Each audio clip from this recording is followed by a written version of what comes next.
As described in the scriptures, God created all things by his power, and he governs the earth and heaven by it. What is his power, and how can we access it in our lives today? Hi, my name is Joe Cirillo, and this is Gospel First.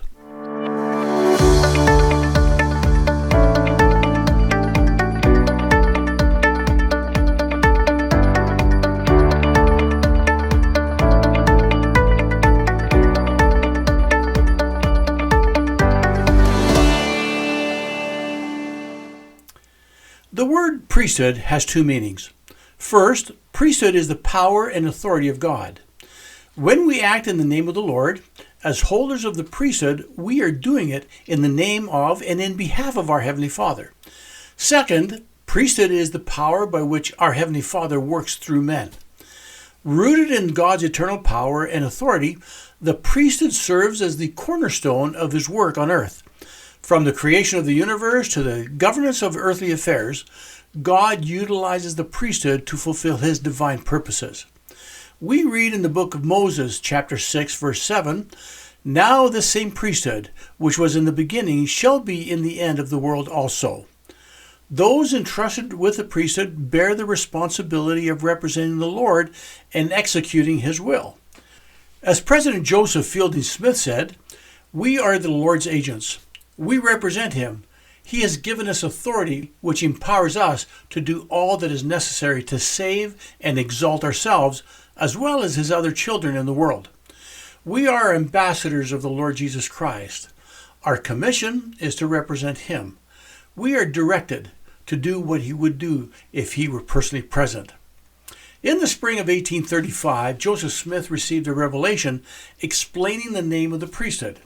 He says, quote, "There are in the church two priesthoods, namely the Melchizedek and Aaronic, including the Levitical priesthood."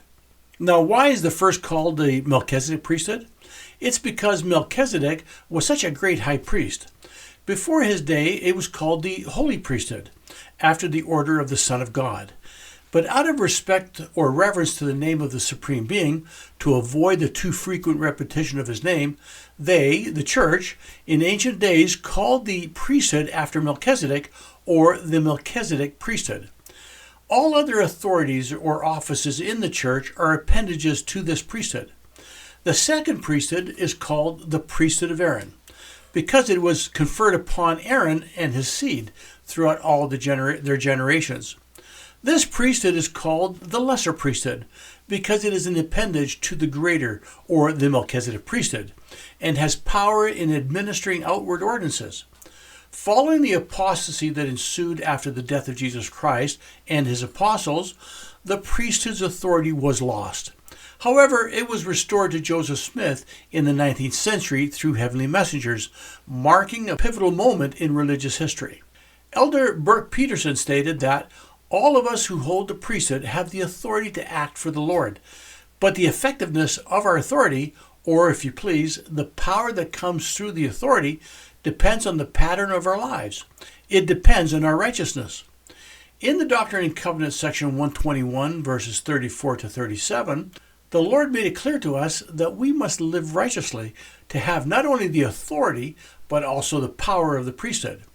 "Behold, there are many called, but few are chosen," it says. And why are they not chosen?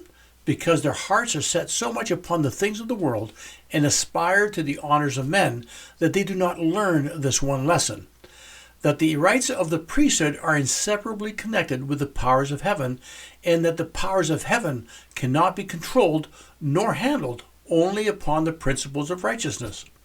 That they may be conferred upon us, it is true, but when we undertake to cover our sins, or to gratify our pride, our vain ambition, or to exercise control or dominion, or compulsion upon the souls of the children of men, in any degree of unrighteousness, behold, the heavens withdraw themselves. The Spirit of the Lord is grieved, and when it is withdrawn, amen to the priesthood, or the authority of that man. The source of the power of the priesthood is God, who works through the Holy Ghost. To have the Holy Ghost direct us in using the priesthood, we must keep the commandments and live worthily. Power in the priesthood comes to us only from our Heavenly Father through the Holy Ghost. With the power of the priesthood, we can do the Lord's work. Without it, we cannot. To function in the priesthood, one must have the keys of the priesthood. A key unlocks the door to a house. We cannot appropriately enter the house unless we receive the key or the owner's permission.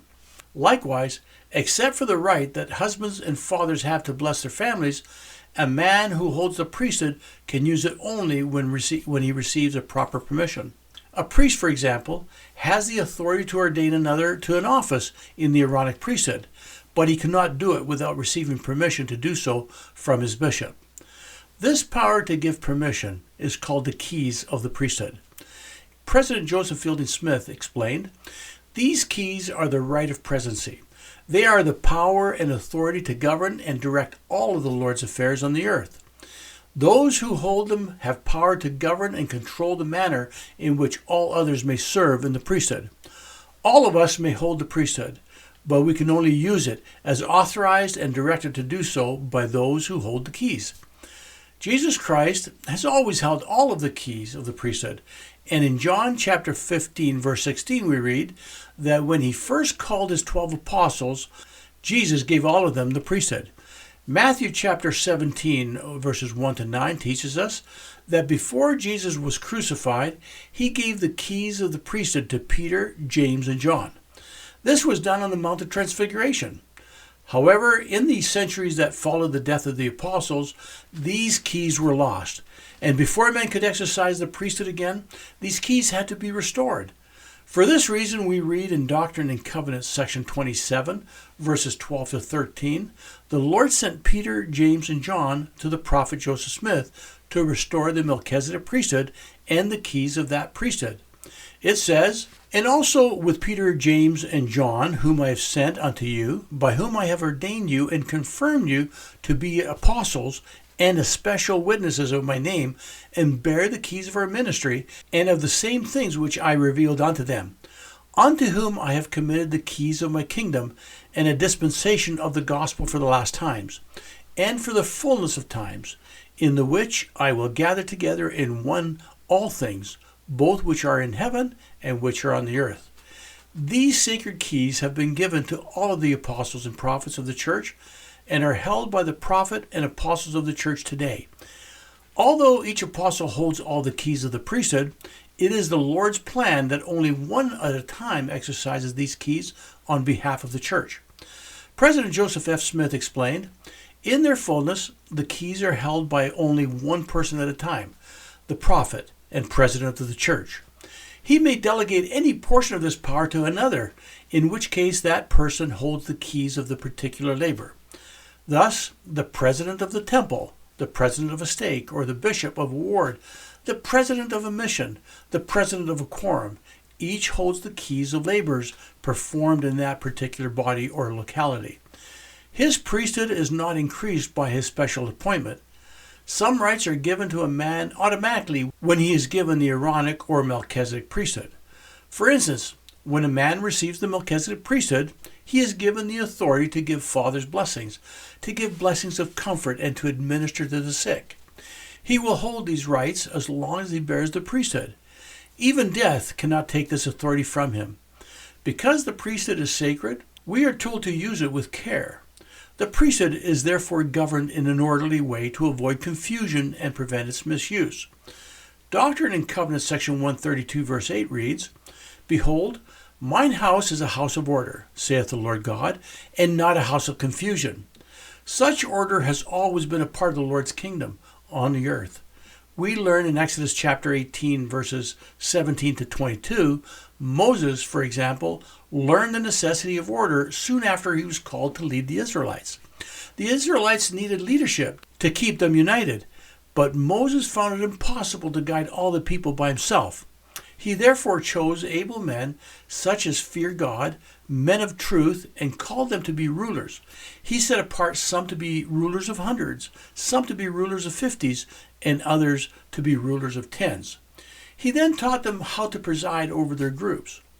So in conclusion, today our priesthood leaders are given the keys of the priesthood so we can be led in an orderly way and receive the necessary ordinances of the gospel under the direction of Jesus Christ himself through his living apostles and prophets.